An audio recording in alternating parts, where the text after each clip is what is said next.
पूरा एपिसोड देखने के लिए सोनी लिव ऐप डाउनलोड करें।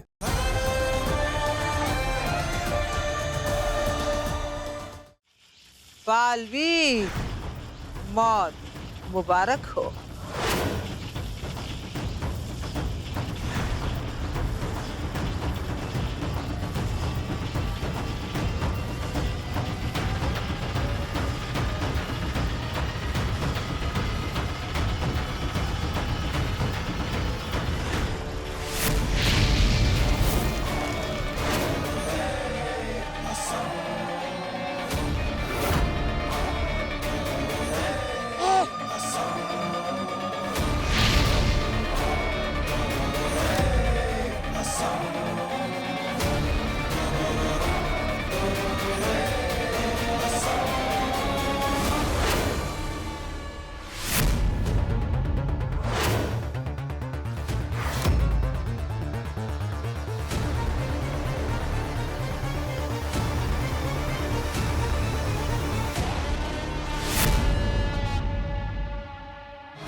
मुबारक हो अंधेर, मुबारक हो भाजी, जाग गया। सबको भस्म करने वाला तेरा भस्म जाग गया।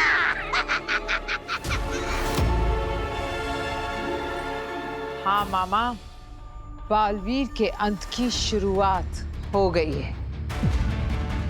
बालवीर, हमें उत्तान और उनकी सेना का इंतजार करना होगा। हाँ, महामहिम उत्तान शाश्वत लोग की सेना लेकर आते ही होंगे। आप चिंता मत कीजिए। आगील के हिमबाश लोक में स्वागत है तुम्हारा भस्म। आगील? हाँ, मैं हूँ आगील, और तुम्हें क्रिंकार लोक से मैंने ही आजादी दिलवाई है। मैंने दिलवाई है। तो मैंने भी मेरी भांजी की मदद की है।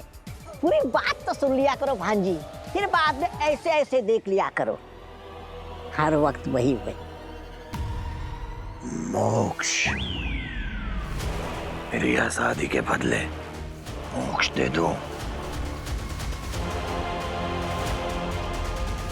इतने सालों से जिस साए से तुम्हें बचाए रखा, आज उसी का सामना करना पड़ेगा तुम्हें। दोस्तों में सौदेबाजी नहीं होती भस्म। मुझे तुमसे कुछ नहीं चाहिए। मैं तो तुम्हारे लिए एक तोहफा लेकर आई। कैसा तोहफा? तुम्हारी पत्नी बेना और बेटा बालवीर।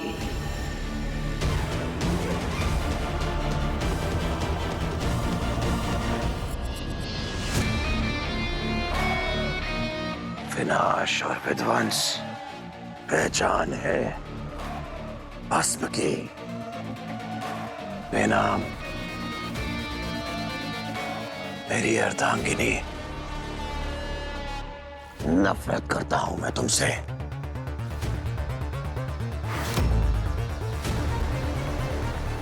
इतने वर्षों तक मेरे विरोध में खड़ी रही तुम, और आज भी मेरे विरोध में ही खड़ी हो। हाँ, बस अब अकेली नहीं हो। तुम्हारा बेटा महायोद्धा बालवीर तुम्हारे साथ खड़ा है। वैसे तुम्हें मारने का निर्णय तो मैं ले चुका हूं, लेकिन इतने सालों के बाद तुम्हें वापस देखकर तुम्हारे लिए मन में स्नेह आ रहा है। स्नेह? अरे भांजी, कहीं ये पति पत्नी मिलकर प्यार का कमल खिला के हमारे लुटिया न डुबोगे। सोचो मेरी अर्धांगिनी, जब मैं समस्त ब्रह्मांड का राजा बनूंगा तो तुम रानी बनोगी। देख लो भस्म, ब्रह्मांड पे राज करने के जितने सपने देखने हैं देख लो, क्योंकि ये सिर्फ सपने ही हैं। शतरंज के इस खेल में तुम बस आगील के प्यादे हो। बालवीर को मात देते ही आगील तुम्हारा नामो निशान मिटा देगी। ऐसा कोई पैदा नहीं हुआ है जो भस्म को मार सके, तो तुम हमेशा के लिए रानी बनकर रहोगी। इसीलिए एक मौका देता हूं तुम्हें, मेरे साथ हो जाओ, माफ कर दूंगा।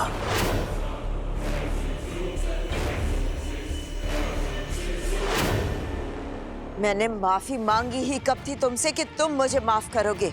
मेरे उठाए हुए किसी भी कदम पर मुझे कोई अफसोस नहीं है। तुम मेरी नफरत के ही लायक थे और हमेशा मेरी नफरत के ही लायक रहोगे।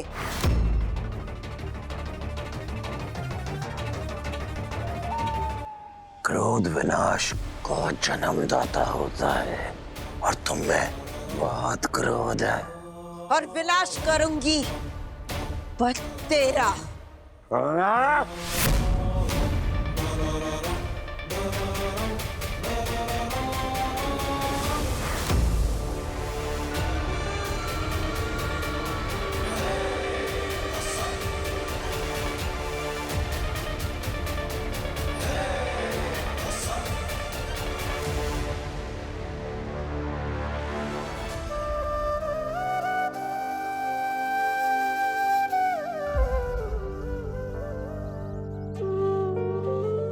कितनी अजीब बात है ना पापा जी। मैं जिसे छोटा समझकर आज तक उसकी रक्षा करती रही, मुझे तो भनक भी नहीं लगी कि वो पूरी दुनिया का रक्षक बालवीर है। वही तो उसका बड़प्पन और त्याग है बहू। कभी किसी को जताया ही नहीं कि वो कौन है। गर्व है मुझे अपने पोते पर। मुझे भी गर्व है पापा जी। पर उसने ऐसा क्यों किया पापा जी? अपनी माँ को भी सच नहीं बताया? क्या उसे ऐसा लगा होगा कि अगर वो मुझे बताएगा तो मैं उसकी चिंता करूंगी और उसका फर्ज निभाने से उसे रोकूंगी? पर ऐसा नहीं है पापा जी, सच में